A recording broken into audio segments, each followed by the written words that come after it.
I met Jenna on September 4th, 2017. It was our first full day here at Trent, and I was living in the Autonomy Residence building, G House to be exact. I was in a triple room with my best friend from high school, Gwen, and a girl that I didn't previously know named Anna. That night, Anna invited me and Gwen to go to a party with some girls that she knew from high school who lived next door in F House. Jenna was the girl that Anna had known in high school.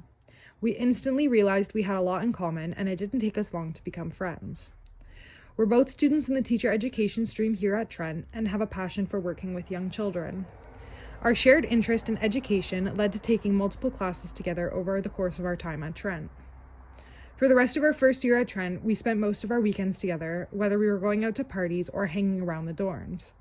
Soon we realized that we would need to start looking for places to live for the rest of our time at Trent, so we rented a big house on Park Street North with 5 of our other friends. While still living in the Autonomy residence, all the girls that would be moving into 416 Park Street in the upcoming year did a draw for who would be living in each room. Our current house has 2 bedrooms on the main floor, 3 bedrooms on the second floor, and 2 bedrooms in the third floor loft. I remember being nervous about what bedroom I would draw, since this would be my home for the next 3 years during my time at Trent. I was relieved when both Juliana and I drew the bedrooms beside each other in the third floor loft. It was like fate had put us together.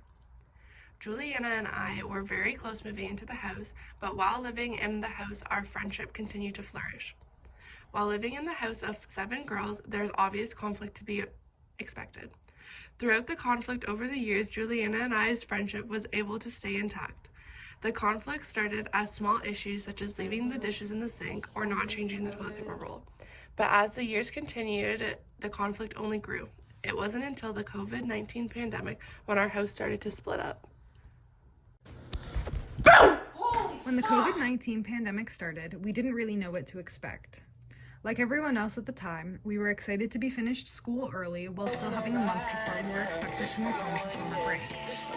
In the beginning of March, right after Trent announced that classes would be canceled for the rest of the year, I decided to go home for the week with my boyfriend to visit family over their March break.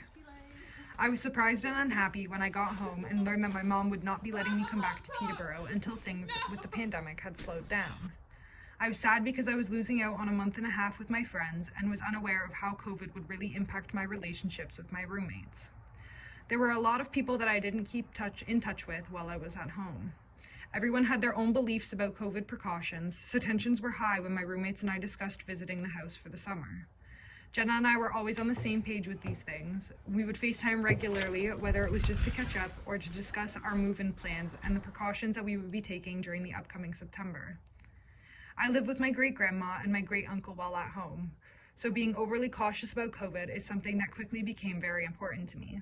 Jenna always had my back in regards to arguments about roommates not being safe, and it eventually brought us closer together than ever. I still vividly remember when I first heard that the schools were shutting down due to the COVID-19 pandemic. At first, I was excited. I thought it was like an early summer vacation. I stayed in Peterborough for a couple of weeks before going home to my family. It wasn't until I was home that I realized how serious it was. Everything was closed, stores were running out of food and toilet paper, and the virus just continued to spread. After being home for 2 months, with everything still shut down and nothing to do, I was extremely lonely and was missing my roommates. Mid-April, I made the decision to move back to Peterborough for the month to spend time with my roommates who were still living there. While in the house during the beginning months of COVID, there was a lot of tension due to a difference of opinion regarding COVID rules.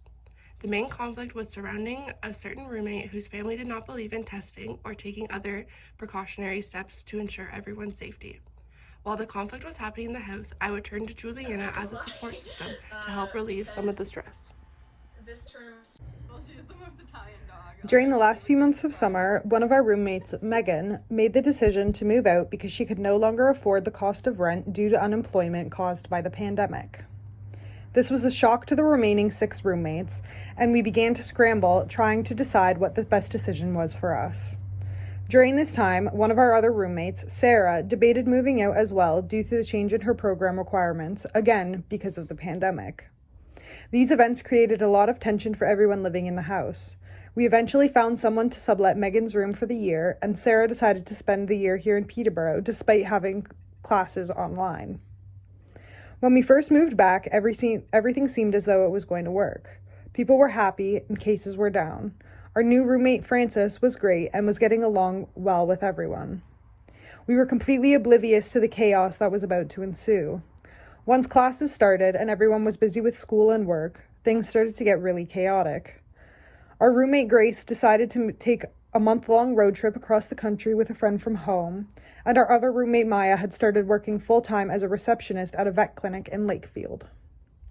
These don't seem like things that would cause conflicts, but due to the pandemic and differences in opinions about the precautions that we should be taking, things started to heat up quickly. Maya was opposed to getting tested before Thanksgiving, despite the fact that she was working full-time and coming into contact with multiple random people. She wasn't the only person who had an issue with the COVID rules that we had created as a house. When we first moved back to Peterborough in September, we as a house had agreed that before going home for Thanksgiving, Reading Week, and Christmas, we would get tested and then quarantine for a few days before we left. This created a lot of conflict because after agreeing, certain people had changed their minds. A lot of our roommates didn't want to get tested anymore and were flat out refusing. This sent me into a panic. My family at home is extremely immune compromised, and the idea of having to spend the holidays alone in Peterborough was sad and scary. I was lucky that Jenna and I were on the same page.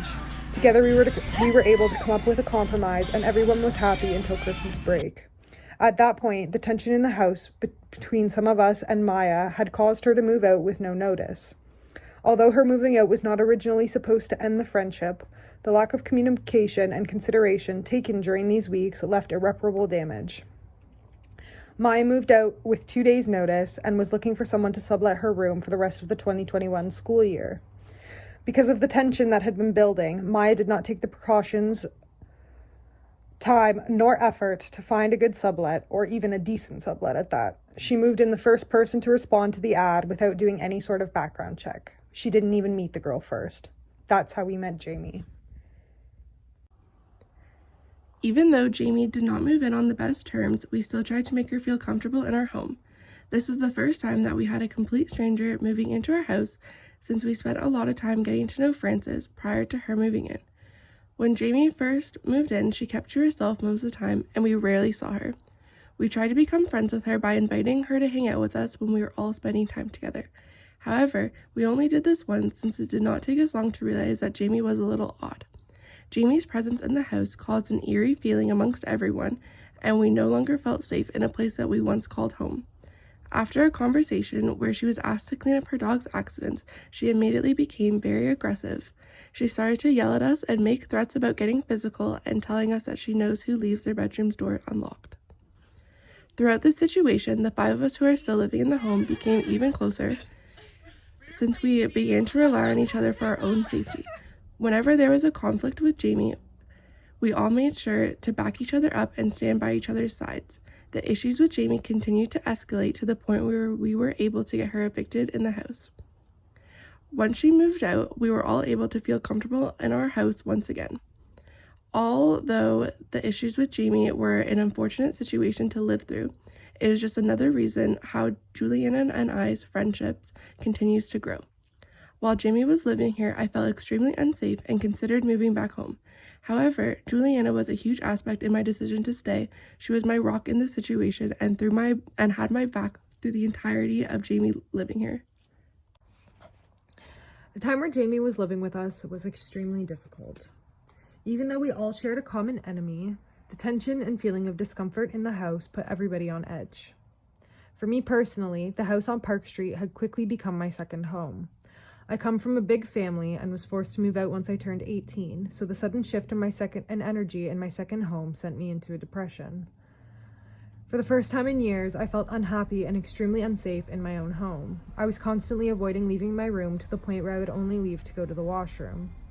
At one point, things got so extreme that Jamie even threatened to key my car because it was parked in the driveway and she was forced to park on the road. I was angry and unhappy all the time, and if it wasn't for Jenna and my other roommates, I don't know what would have happened. With their support, I was able to push through and come out the other side.